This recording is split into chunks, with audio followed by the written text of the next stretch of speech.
Hi folks, hope you're enjoying and benefiting from our guitar lesson series. Remember, it's essential that you watch these lesson videos in order. Each lesson leads into the next, and you won't get the big picture if you skip any of the steps. Many of you have been searching for these answers for years. You might be tempted to jump ahead and look at lesson 24 because you're into the blues, but if you don't know your intervals and modes from lesson 12 and 17, you just ain't going to get it.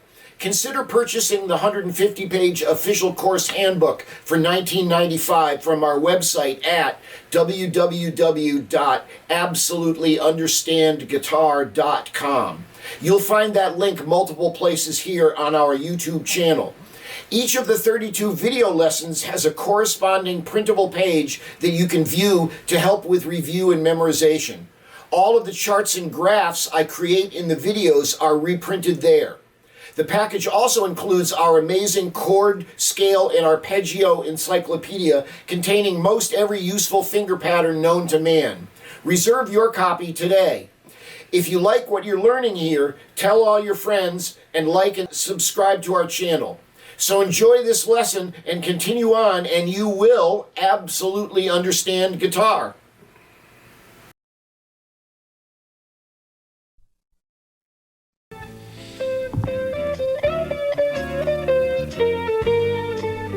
Hi, welcome back to Absolutely Understand Guitar. I'm Scotty West. Today, we learn more about chords. Knowing the formula for a chord is only the beginning. There are many different ways to manipulate that formula. This is lesson 28, so make sure your booklet is open to page 28. You'll also need your slide rule and color-coded chord and arpeggio charts. All set? Here we go.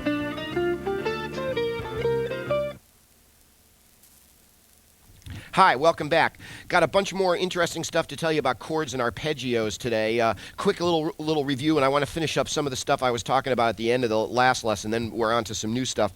This is level 5 of my 6 levels of pitch theory. After there was silence, after there was the note, after there were intervals, after there were scales and modes, we're on to level number 5, which is all about chords, all about harmony.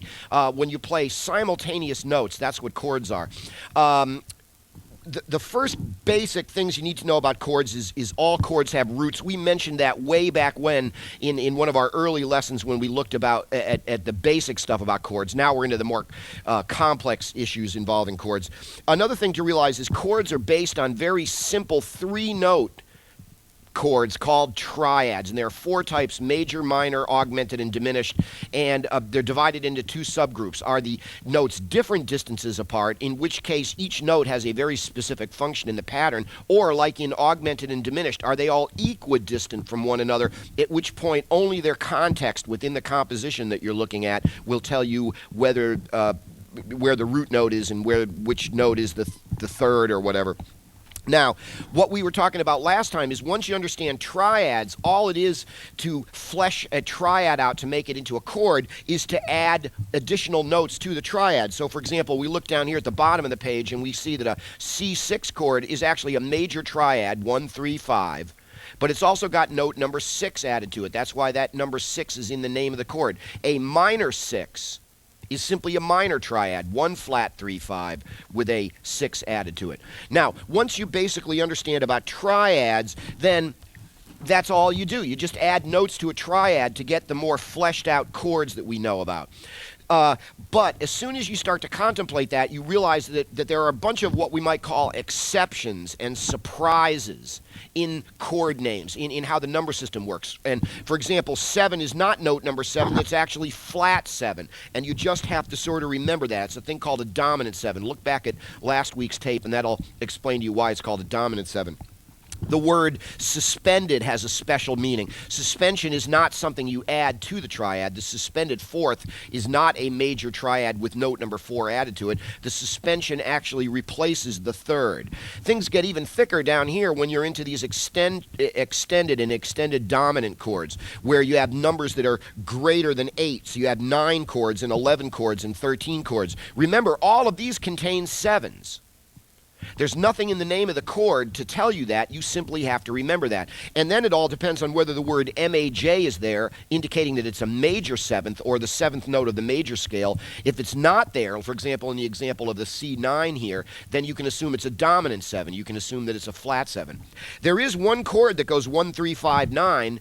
That's got this special word in here, the word add. That's another specialized word in chord names. It literally means you have a triad and you're adding a note to that.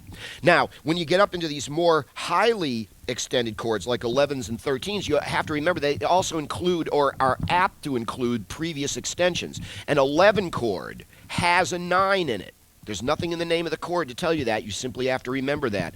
A 13 chord could have an 11 and a 9 in it and a flat 7.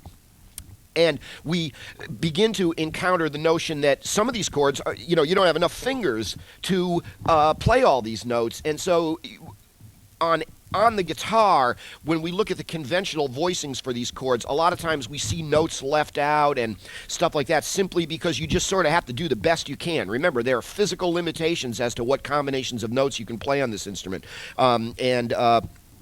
11 chords, for example, are always played with the third left out because that would clash with the 11 too much. We're starting to see that the original triad becomes less important than the extended notes in many cases up at the top here.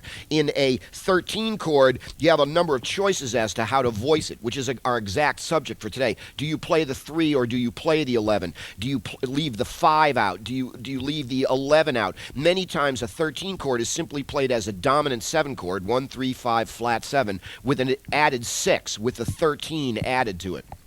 Now, at the end of our conversation last week, I was pointing out two things. Now that you understand the basic concept of triads and adding notes to the triad, now that you understand this basic list of exceptions, you have a sheet in your support material that is a chord formula chart, and roughly all of the 50 different types of chords that we've said exist are on here, and you should now be able to look at all these chords and you should be able to figure out how they're actually spelled. With this short list of exceptions, plus knowing what you know about the average stuff about it. Now, we don't really have to look at this in detail. Challenge yourself. Pull that chart out. Look down the list. See when you see a minor 7 flat 5, or when you see a 7 sharp 9, a 7 sharp 9. Let's see, that's 1, 3, 5 flat 7 sharp 9, isn't it? Because you know how this number system works.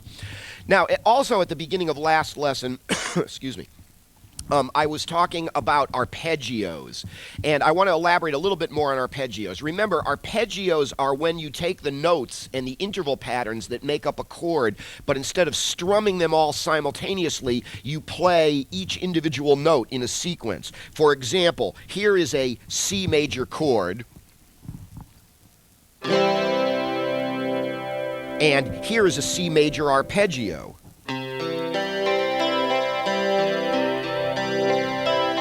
See, I'm plucking each of the notes individually. Here's another chord where I'm just strumming all the notes. But an arpeggio is when I'm plucking the individual notes within the chord. Now, I want to point out one thing to you. You have, from way back when, your original sheet of chords from the first initial discussion we did on chords way back when, where we looked at six of the central types of chords out of the 50 that we have to learn: major, minor, dominant 7, minor 7, major 7, and these things called power chords. This is where we learned that there are only 5 possible fingerings: the E form, the A form, the D form, the C form, and the G form. Hopefully, you've been mastering and working on all these fingerings all these weeks since then. Now you have additionally, I don't have them to show you now, but you have an entire, essentially, chord encyclopedia that came with your support material. So now you have dozens of new finger patterns that you're definitely going to want to work on mastering. Remember, you want to practice those. Remember how we learned how to practice chords way back when? Practice them in pairs with your drum machine on, back and forth every every 4 beats for like 5 minutes at a time. That's still your best method for learning all those chord fingerings now that you've got all these fancier chords that we've added in the last couple of weeks. I want to point out to you that arpeggio fingerings are sometimes somewhat different, or can be somewhat different than chord fingerings actually are. And let me show you why. I'm going to put this chart up here. I'm just going to use the major chord arpeggios right now. What I'm telling you right now could easily be expanded to relate to all of the different arpeggios. Let's look at this sheet down here, and if we could look at the upper left-hand box here fairly closely, because we need to get a little bit of detail going with this box here. This is an arpeggio fingering. Now, you should basically recognize this finger shape right here. This is the E form, isn't it? First of all, what if I block it off up to here? Doesn't that right there look like an E major chord right there? Good old major chord played in the E form. Now, what are these things here? Well, these are the notes, of course, that would be played by the bar if you were playing a bar chord version of that, right? So there's that bar chord version of an E major chord. But notice there's one additional note on this chart. It's this note right here, this yellow dot right here. This is a major third. How come I have this in the arpeggio chart, but I didn't have it in the original chord chart? Well, the answer is, when you're playing chords, you can only play one note at a time per string, correct? How in a chord could I play, when I'm strumming a chord, how could I ever play 2 notes on the same string? So in this box here, what I'm actually doing is I'm playing the 1 here, and then the 5, and then the 8 here. 1, 5, 8, 3, 5, 8, like that.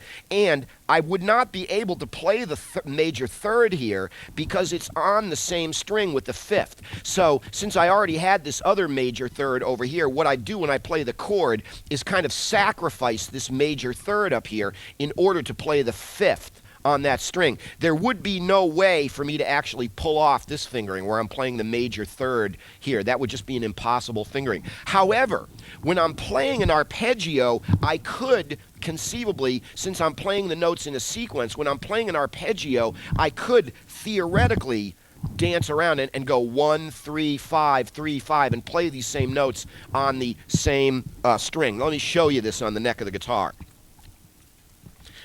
We only need to see my neck hand up here, and if we could get in fairly close on that. Right now, this is an E form major chord, right? It's actually a G major chord played in the E form with my bar on the 3rd fret here.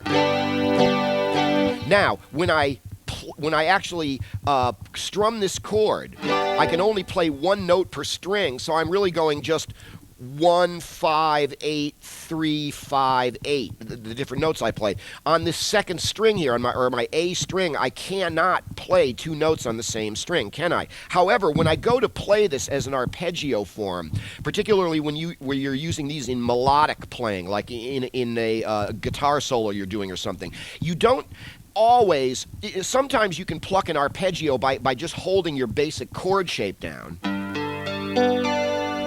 and plucking the individual notes that are in it.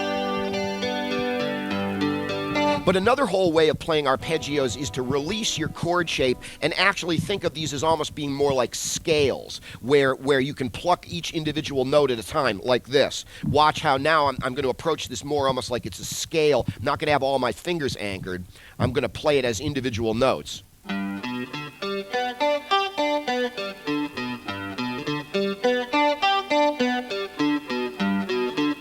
Oops. See, I'm not holding all the notes down of the chord. I'm playing them as individual notes. Now, when I do that, I can do this. I can play the 3rd and the 5th on the same string. See, this 3rd and this 5th are on the same string, but I can play them both when I play an arpeggio in this manner.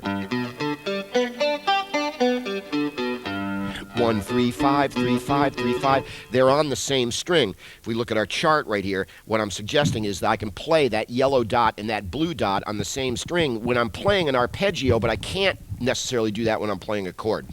So that accounts for the subtle differences between your chord fingerings and your arpeggio fingerings. You have all of these sheets. I have them here, but we don't actually need to look at them. I gave you arpeggio charts of not every single type of chord that there are, but you'll be able to do a lot of your own work on this. You'll be able to draw up your own finger charts over time. I only gave the ones that you're really going to use the most. Major chords, minor chords, dominant 7 chords, major 7 chords, minor 7 chords, and augmented and diminished arpeggios too. I think I actually threw in there. Now, so that is, I just wanted to mention arpeggios because they are an important part of playing. Back to, matter of fact, I'll mention this. We are off of the subject. Right now we're talking about harmony. We're not really talking about melodies anymore, are we? When we talked about melodies and improvising and jamming more in the previous section when we were talking about scales and chord progressions and harmonizations and all. But this is a good time to mention how useful knowing your arpeggios are when you're improvising too in melodies. One thing you want to realize is if you think that all melodies are created out of scales and the intervals that are in scales, that's not exactly accurate. You see, remember, in scales, most of the notes are separated by either half steps or whole steps, right? An occasional step and a half, like in pentatonic scales and stuff. If all of your melodies, if you're on one note in your melody and you go to the next note, if that note is always either a half step or a whole step apart, your melodies can get pretty boring after a while. If your melodies are completely based on scale intervals, they will get pretty boring after a while. It's nice in your melodies to be able to jump around a little more, to make larger jumps. Not just from the 1 to the 2, for example, like in the scale, but maybe you jump from the 1 to the 3, like in the chord, like in the arpeggio. If your melodies contain smaller intervals and also larger intervals jumping around, your melodies will be much more interesting. So learning your arpeggio fingerings is also a very large component of learning how to create melodies and learning how to improvise and stuff. So now you could go back, for example, with your mode jam tape from way back when, and you could actually experiment with playing arpeggios of the chords even over the chords that are in the progression on the tape there. Do you see what I mean? You can use your mode jam tape to practice your arpeggio fingerings too. And boy, when you get to the point where you can combine scale thinking and arpeggio thinking in your melodies, you're just going to sound so terrific you won't believe it yourself. It's just so much fun to have that extra little zing. Okay, so theoretically, you know everything about the formulas of chords at this point right now. Pretty cool, huh? And we also talked a bit about arpeggios. On to the new information for the day. And it goes like this. Now that you understand the formulas for your chords, and hopefully you can look down that list and challenge yourself to actually figure out what notes are in all of those different chord formulas. Now that you know the formula for the chord, that is just the beginning of understanding about chords. You can manipulate these formulas in any number of different ways. And so our subject for today we're going to call chord formula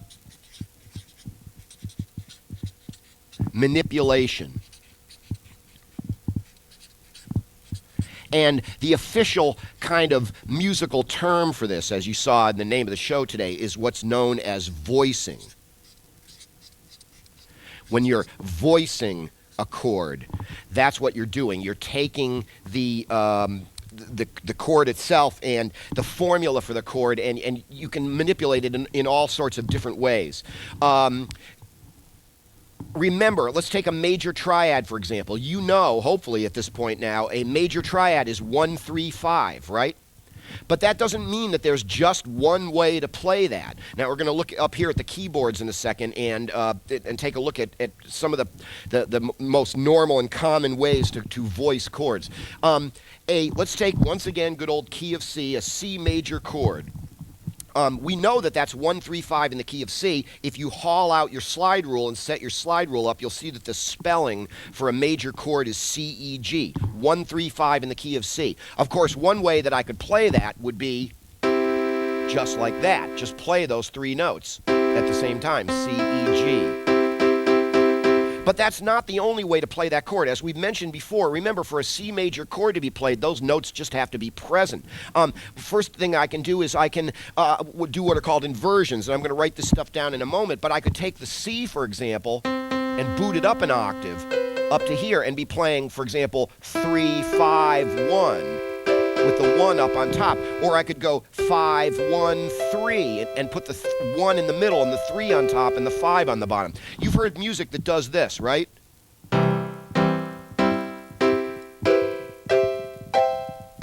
Ever heard stuff that goes like that? That was the same chord. I was playing the same chord the whole time, C major chord, but all I was doing was cycling through what are called the inversions of the chord. Now, those are just some of the possibilities for creating a chord out of this 1, 3, 5 note formula here.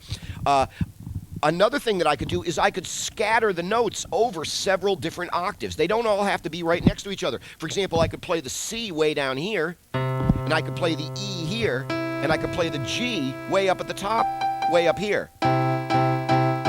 That would simply be another way to play a chord with the notes spread over several or multiple octaves. I could play the 3 here, and the 1 here, and the 5 here. That would still be a C major chord. This is what we're talking about taking the basic chord formula and manipulating it in different ways. This is the whole subject of voicing. Now, there are a couple of other words that I want to remind us of in this discussion here, too. The whole concept of harmony. Remember, what we're talking about is multiple notes played together. That's what harmony is all about. Remember this. Remember the word tertian, too. This involves what we suggested last week is an awful lot of conventional harmony is based on intervals of thirds.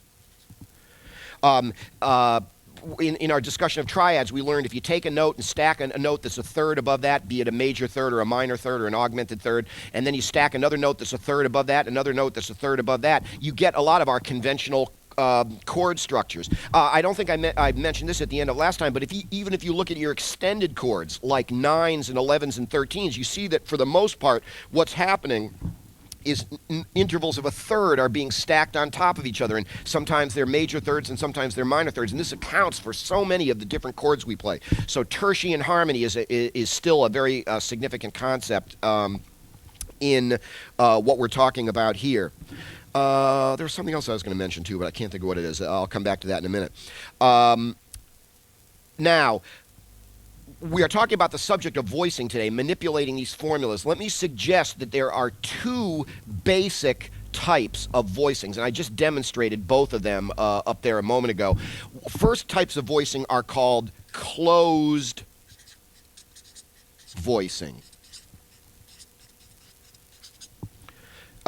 Closed voicing, and this is when the notes are as close together as they can be. Oh, and I remember what I have to say.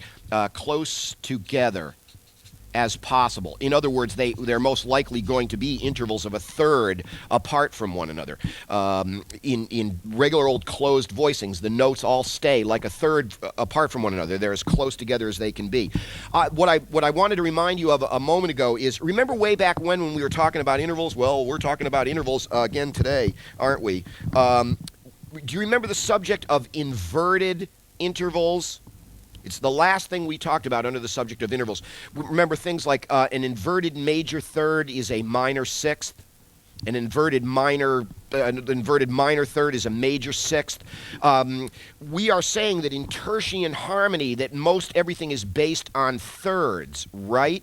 Well, back when we were talking about inverted intervals, I suggested that we were going to talk about inverted intervals later on, and this is the time to do that, because consider this. In chord voicings, particularly in what are called open voicings, we'll look at in a moment, this is a place where inverted intervals become important. We're suggesting that the conventional chords that we play are based on intervals of a third, but you're going to be frequently seeing notes in your chords that are spaced a sixth apart, be they major sixths or minor sixths. And why is that? Because these sixths are really functioning as inverted thirds. So if you didn't get all your inverted intervals memorized back when we were talking about them, now's a good time to do that, because particularly when you begin to look at all of the chord fingerings in your little chord encyclopedia that came with your support material, you're not always going to see notes that are a third apart. You're going to see notes that are larger intervals apart. Many times those are going to be sixths functioning as thirds. So because remember, an inverted third is a sixth. Now, two basic types of voicing. Closed voicings, which wouldn't have any sixths now in them, would it? Because for the notes to be as close together as possible, they would only be a third apart. They wouldn't be a sixth apart. But there is another whole type of voicing called open voicing. And that's the ones that I was playing when I was spreading the notes over several different octaves. This is where we see the larger intervals coming into play in open voicings. Let's talk about closed voicings first. And we're also going to take a look at that word that I mentioned a few moments ago, the word inversions. Now, how do you like that? We were just talking about inverted intervals, weren't we? But there are also these things called inversions when you're talking about chords. It's our first manipulation, our basic manipulation of how these formulas work. You know, for example, so we're going to look at the concept of inversions here. You know that a major chord is, or a major triad is 1, 3, 5. But as we mentioned, this is not the only way to express that formula. They don't always have to be just in that order. When you play a triad or a chord with its root note as the bottom lowest pitch, this is what's known as playing that chord in root position. So that 1, 3, 5 would be a root position triad with its root note at the bottom of the pile. But we can invert this by taking the 1 and booting it up an octave to become the 8, if you will, or the 1 in the next octave, and express this formula like this: 3, 5, 1, with the 1 up on top up here. This is what's known as first inversion of the triad. A triad also has a second inversion too, because now we could have the 5 on the bottom and go 5, 1, and then put the 3 up on top. 5, 1, 3 would be second inversion. A triad has a root position and 2 inversions. It couldn't have any more than that, could it? Because if I went up 1 more, I would be back to 1, 3, 5 again. I'd have the 1 on the bottom again, wouldn't I? And that would be a root position of the triad. And so a triad only has a root position and 2 inversions. There's some confusion about this. Some people think that a triad has 3 inversions. That's because they think this first one here is first inversion. They think this one is second inversion. They think this is third inversion, but that's not how it works. 1, 3, 5 is called root position. First inversion is 3, 5, 1, and then 5, 1, 3. Now, take a chord, for example, like a dominant 7 chord. A dominant 7 chord would have a root position and 3 inversions, wouldn't it? Let's look at those over here. For example, root position would be 1, 3, 5, flat 7. That would be the root position. The first inversion would be 3, 5, flat 7, 1. Second inversion would be 5, flat 7, 1, 3. And finally, your third inversion of a dominant 7 chord would have the flat 7 as the lowest note. Flat 7, 1, 3, 5. So, in a sense, any chord will have a number of inversions that equals 1 less than the number of notes that it has in it, plus it will have a root position. So since there's 4 notes in a dominant 7 chord, it has a root position and 3 inversions along with it too. That's all closed voice stuff. Let's listen to those for a second. On the I'm going to show you in a minute how you play all this stuff on the guitar too, but on the piano, for example, here's root position of a C major triad. 1, 3, 5. Shift everything up 1, so you're playing 3, 5, 1, that's first inversion. Shift it up again so it's 5, 1, 3. And that's second inversion right there. Root, first, second. Now, let's talk now. That's closed voice stuff. All smaller intervals of a third, ways of voicing a chord where all the notes are pretty close together. But when it comes to open voicings, it gets to the point where within the limits of what you like to hear, within the limits of taste, the sky's the limit. You can do anything you want. For example, you could put the 1 here. And you could put the 3 way up here somewhere. And you could put the 5 way up here somewhere. You know what I mean? In a completely different octave somewhere. You could put the 1 here and the 5 here and the 3 here. You know what I mean? Not only that, you could have as the lowest note, you could have the 3. And then you could have the 1 here and the 5 way up here somewhere. Or you could have the 5 on the bottom and the 3 here somewhere and the 1 all the way up at the top. Closed voicings, open voicings is a large subject. There's any number of different ways that you can manipulate these different formulas in open voicings. And I'll show you a few open voicings on the guitar in a couple of minutes too. Now, before we go to the guitar, I just want to play a bunch of C major chords in all these different voicings. And I'm going to try to pull off a few open voicings here too. It's kind of hard for me to do that with the keyboard at this angle here. But, you know, we know that we've got our closed voiced triads in different inversions.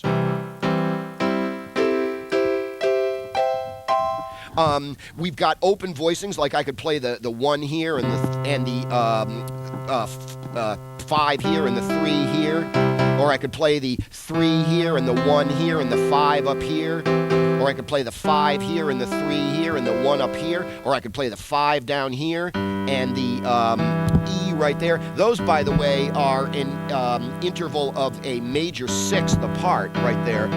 So we see some of our inverted intervals creeping into our voicings of these chords. This would be a minor sixth to that note. So here's a major chord that's built completely on inverted intervals, a major sixth with a minor sixth stacked on top of it like that. I could play the 1 here and the 5 here and the 3 here.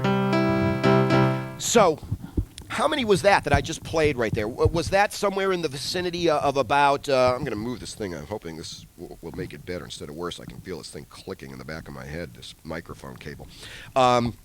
Yeah, that's better. I just played a major chord on the piano about 15 different ways, didn't I? About 15 different ways that I played a major chord on the piano right now. Here's a question for you. Do you remember way back when we were talking about chords and we looked at this chart right here, which was your first basic set of chords that you actually had to learn? Remember when we said that owing to the physical limitations of the guitar that there were only 5 different ways to play a major chord? E form, A form, D form, C form, and G form? Well, we're about to kind of explode that myth right now. I'm sure I told you at the time that was basically an oversimplification, and I want to do away with that now. Because your question might be, why would it be that there would be 15 different ways to play a major chord on the piano, but there would only be 5 ways to play a major chord on the guitar? Is the guitar so much more limited an instrument than the piano is that there are only 5 ways to play a chord? No, it's not. And we're about to explode that myth right now.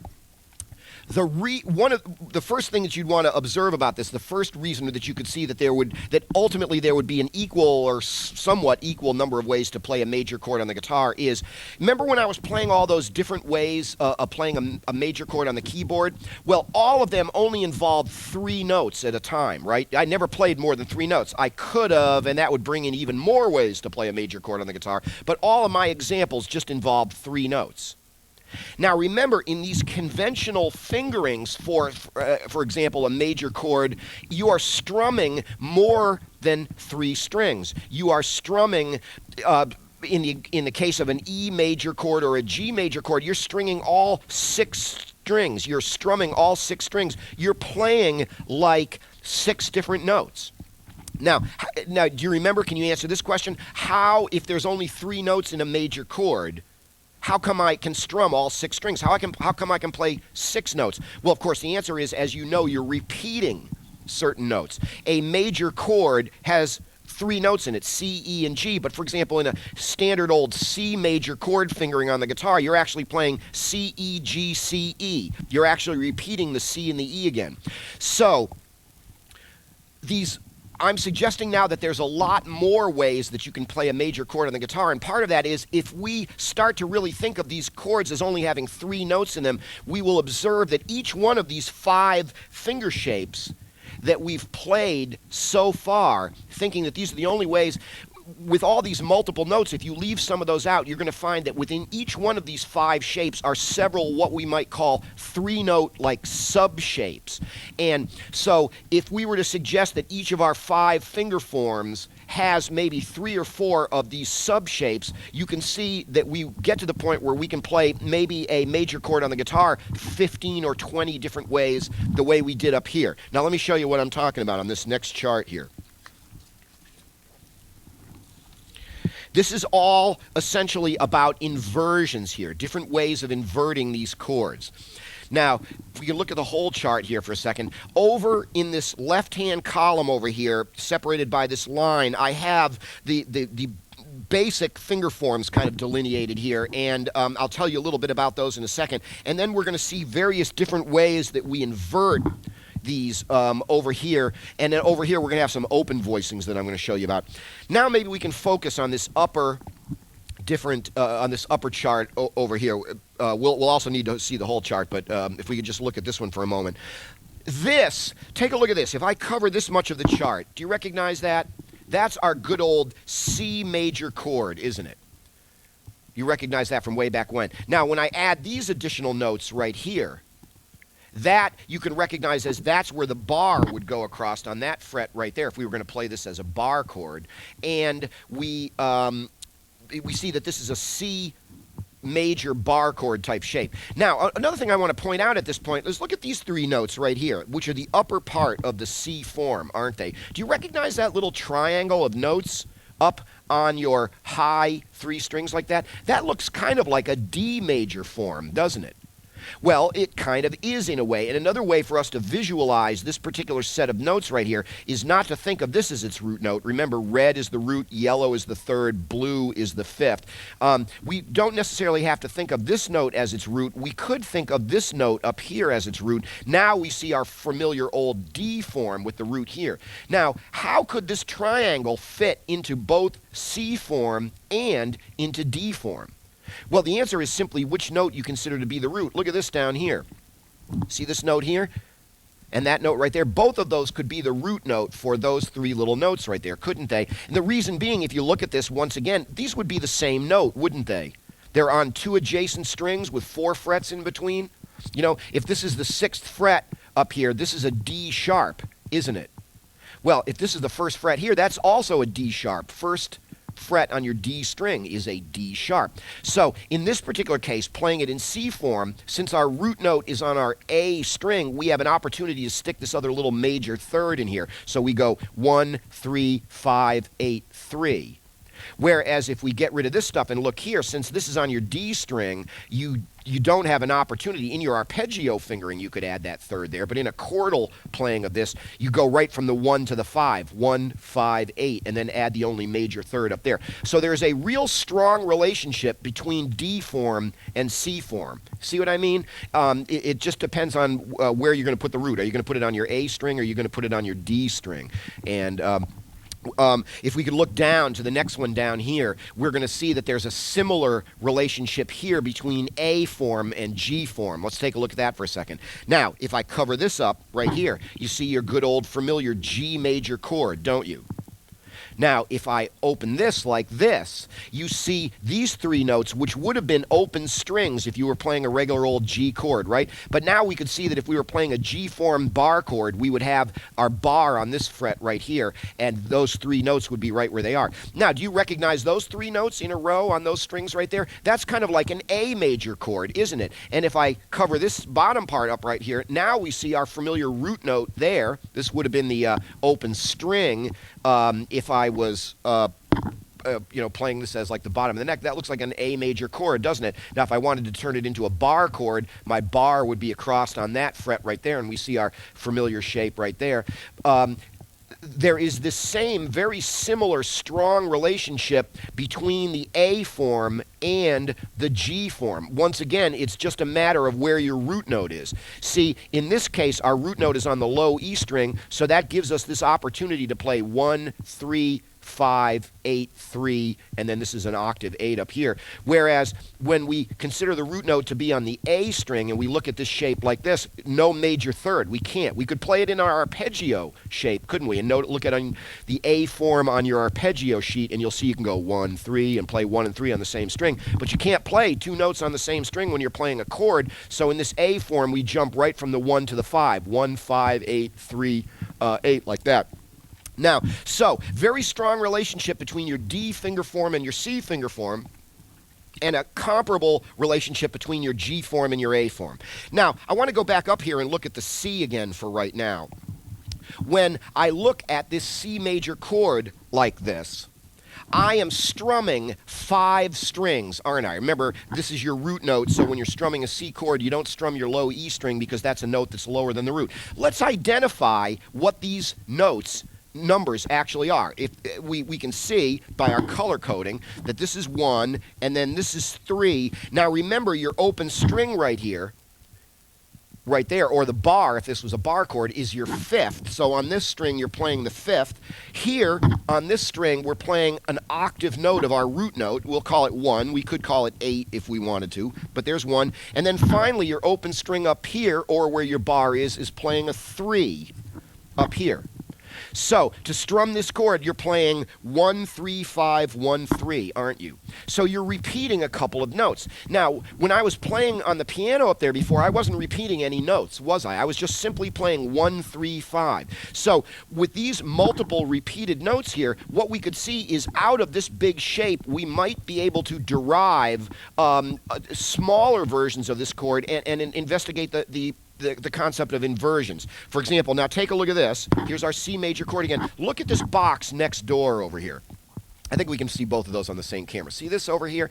Now, do you see these 3 notes right here? Red, yellow, blue. Do you see that that's the same as these 3? Red, yellow, blue, right there. This is a 3-note version of a C major chord derived from this overall 5-note version up here. And we can see that these numbers are 1, 3, 5, which of course is all we need. If we were to X off the other 3 strings right here, that would be enough for that to function as a major chord, right? And since the root note is the lowest note right here, we could consider that from our full-blown C major chord shape, we have derived a smaller subshape. Since the root note is the lowest note, this of course would be a triad that is in root position, couldn't we?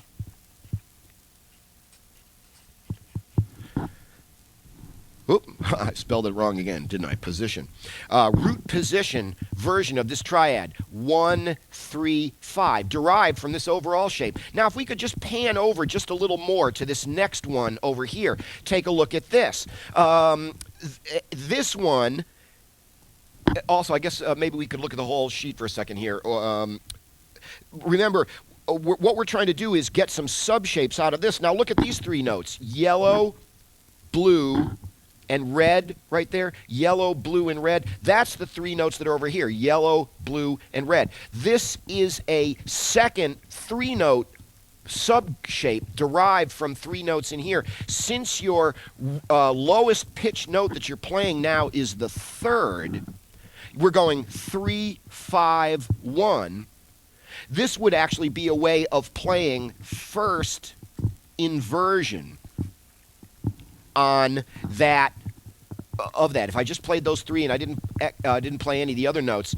Now, do you see what I mean? And both of these are 3-note shapes derived from this big full-blown chord that we learned months ago about how to play that. But these are little subshapes within that. Now, if we could also include this other formula over here, look at these here. This is that familiar little triangle that we said exists both in D form and the upper part of C form right here. No, and that would, in our original shape over here, of course, would be these 3 notes, wouldn't it? This is blue, red, yellow, so it's 5, 1, 3. This would be second inversion. of a C major triad. Now, let me show you this on the guitar. Let me play this for you. Actually, before we do that, let me play it on the keyboard first. Remember when I was doing this on the keyboard, I was cycling through my closed voiced inversions, root position, first inversion, second inversion, root position, first inversion, second inversion. Remember, those things just have 3 notes in them, don't they? Well, by using the little subgroupings of that basic C major shape right there, I can do exactly the same on the guitar. Now, I can strum this entire C note, 5-note C chord here, and go 1, 3, 5, 1, 3, or by maybe with a finger pick, doing a little bit of finger picking. We're going to be talking about that a little bit here. A lot of players play with their fingers and use each finger as an individual pick.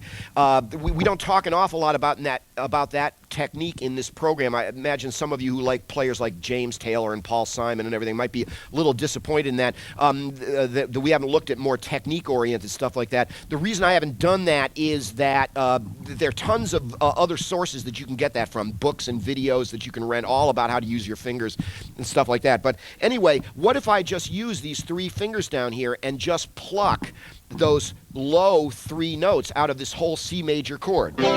If I'm just playing my A string, my D string, and my G string, listen to this. I'm just playing the first 3 notes of that, 1, 3, 5, and that is a root position triad. Now, without even moving my left hand here on the neck of the guitar, but if I just move my right hand so that I'm plucking the next 3 strings, that would be kind of like playing this box right here, which is actually first inversion. And then if I move this hand up here up to the top 3 strings, it's like I'm playing this box right here, which is actually second inversion. So listen to this, just by just plucking 3 strings and cycling through it. Root position, first inversion, second inversion, just like I did up there on the piano a moment ago when I was doing this. I'm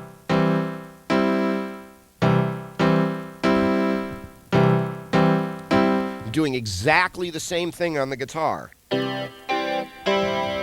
And so, out of that 1 C shape, which we said was one of the 5 ways to play a major chord, we've actually discovered 3 little inversions, little closed-voiced inversions within that shape. Now, not only that, if we look over at this column over here, what you'll also find is that there are some open voicing versions of chords that can be played within this way of thinking too. Particularly here, if you notice I'm skipping certain strings. Now, I'm not going to even try to do these in the key of C, but listen to this. Listen to this voicing right here. Here, I'm playing the major third on the bottom. I'm skipping the root note and going up to the 5th. So it's, up to the root note, 3, 1, 5 up on top. Now, this finger pattern you're looking at, you'll see you've got this all in your support material too. Boy, you don't really recognize that necessarily as being part of one of your 5 finger shapes for a major chord, but if you look close enough, you'll see that it's actually in there. That's an open voicing that I'm playing right there. If we can look back here, you see I'm playing the 3rd there. I'm not playing the next higher 5th. I'm skipping that note and going right to the root note. And then I'm skipping the 3rd and going right to the 5th. So that's an open voicing right here. There's a missed note in between each of these notes. Look at this shape right here with the 5th on the bottom. I skip the root note and go to the 3rd, and then I skip the 5th and go back to the root note, and I can play an open voiced major chord like that. Isn't that an interesting voicing of a major chord? That one actually is derived right from the C form. If you look at that one right there, you'll see particularly you can recognize those 2 notes right there as being notes that are in our original C form chord right over here. There are some other open voicings. I'll play those in a couple of minutes. But now the next thing I want to show you is this. So what we're discovering is right within C form there are these subforms of smaller 3-note triads in various inversions that you can play. And we accomplish that by going across the neck, if you will, right within C form. We didn't even have to move this hand at all, did we? We left it right where it was, and it was just a matter of which notes out of there that we picked. But there's also another way to play these different inversions by not going across the neck. There is also a way to invert these patterns by going up the neck, too. For example, now what I'm going to do is we're going to look at our chart this way. We're going to go up vertically up these columns here. Look at this on these 3 strings, and I did this on the 6th fret just so I could get these bar things in, which again would be a D sharp major chord. I discovered that I could play 1, 3, 5 on my A string, my D string, and my G string. Now another way and I could go to first inversion. This is root position, but I could go from first inversion by going across the neck over to here, right? But there's another way for me to go up the neck with these different inversions. For example, on my A string where I was originally playing the 1, I could slide up from fret number 6 up to fret number 10 on that same string and be playing the major 3rd on that string. And so then this one would slide up on the D string from the 3rd up to the 5th, and then this one would go up the neck from the 5th up to the 1. So instead of going from root position to first inversion by changing strings, I can actually stay on the same strings and go up the neck of the guitar and play first inversion up there. And what you'll discover in a moment is these 3 notes up on the 10th fret are exactly the same as these 3 notes played down here at the 5th fret. You know from what you know about the neck of the guitar is exactly the same notes can be played in more than one place, right? So one way for me to go and play inversions is to go across the neck as we just learned. But another way is for me to go up the neck. Oops, like this.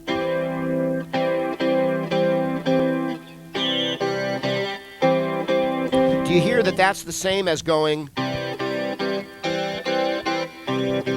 But here I can go.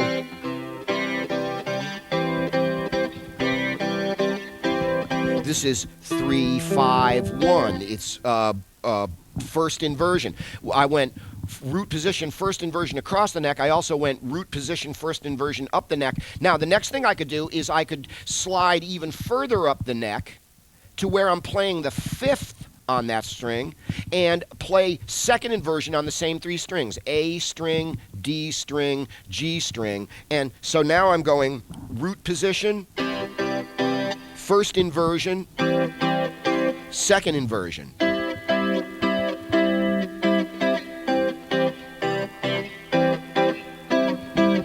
These are only just 3 little 3-note clusters of notes.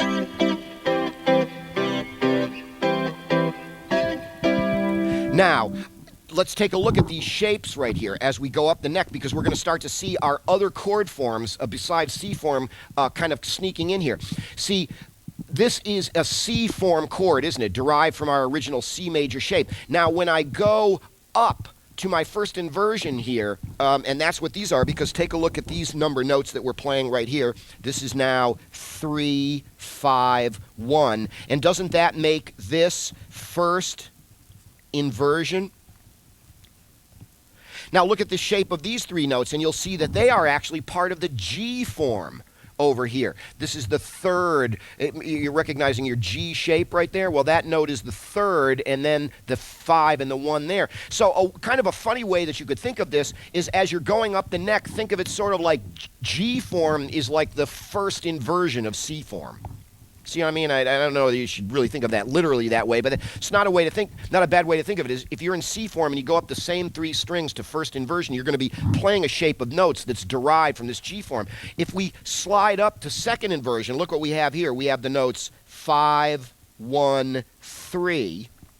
That, of course, would be second inversion, wouldn't it?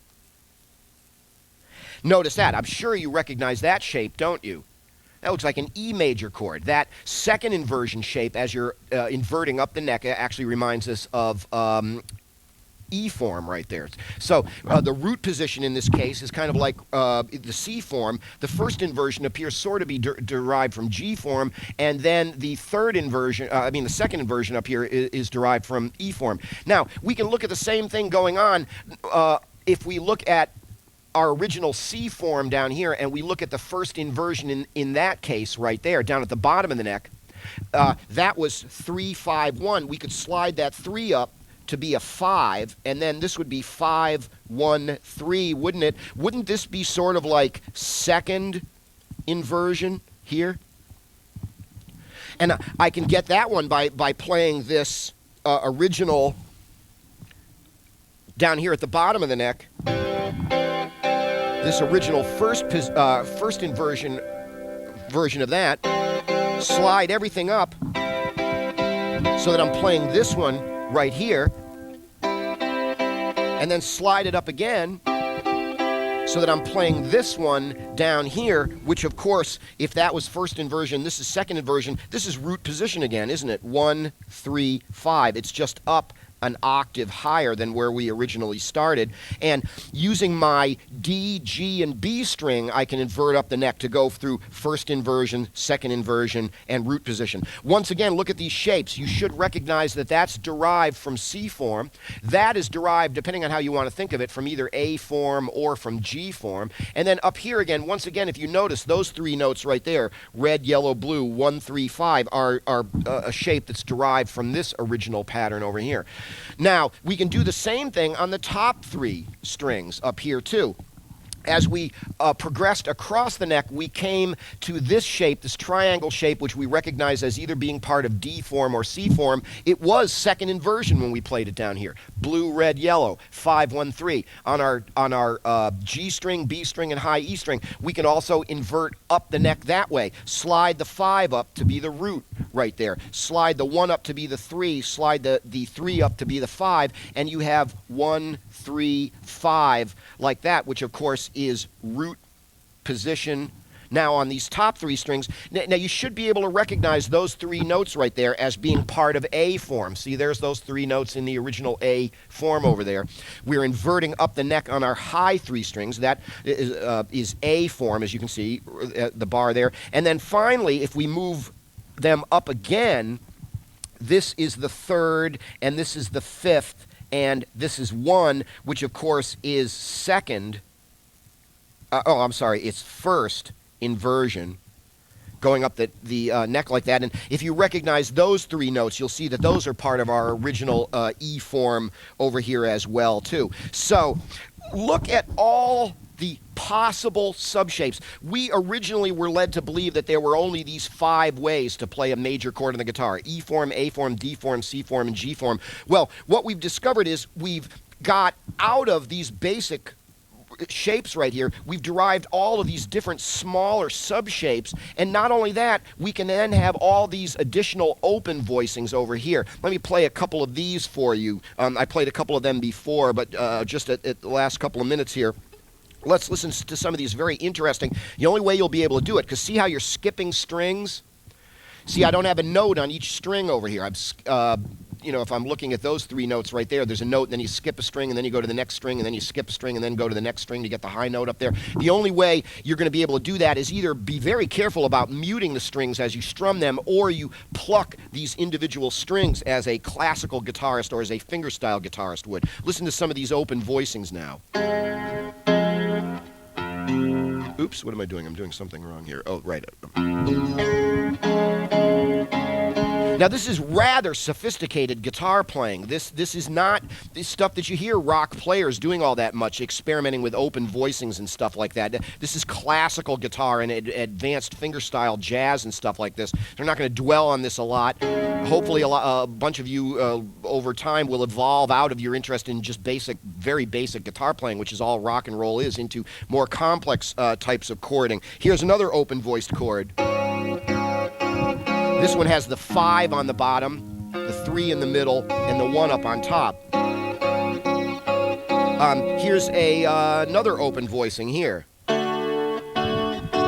This one has the 1 on the bottom, the 5 in the middle, and the 3 up on top. And I'm finger picking individual strings. How about this one? Oops. Isn't that an interesting sounding one? A little bit of a finger stretch to get that to actually come out. Here's another one right here. These are open voicings by skipping certain notes within here. Like I could go from the 1 here up to the 5 by skipping the 3, and then going to the 3 up here by skipping the root. And that actually turns out to be that shape, actually that shape down there. So how do you like that? Out of these 5 shapes, we've also created 1, 2, 3, 4, 5, 6, 7, 8, 9, 10, 11, 12, 13, 14, about 15 different shapes by breaking it down to just 3 notes instead of the more broadly strummed chords that we're apt to see on the guitar all the time. And that's how we flesh these where we say that, why was it that you could play a major chord 15 different ways on a piano and you can only play it 5 ways on a guitar? That was something of an oversimplification. So how do you like that? Now, I only did this with major chords. I only bothered to do this with major chords. You yourself on your own can see how many subshapes there are within your minor chords. You could make yourself out a chart like this. We don't have time to do this in the context of the show. Dominant 7 chords have different inversions and different ways to play them. A lot of times jazz players try to be as economical as possible. They try not to repeat the same note. They don't want to play 1, 3, 5, 1, 3. They feel it muddies the chord up. They just want it to be 1, 3, 5. So that's where you get into a lot of this finger style playing where you're actually skipping notes, skipping strings, most highly evolved way of playing.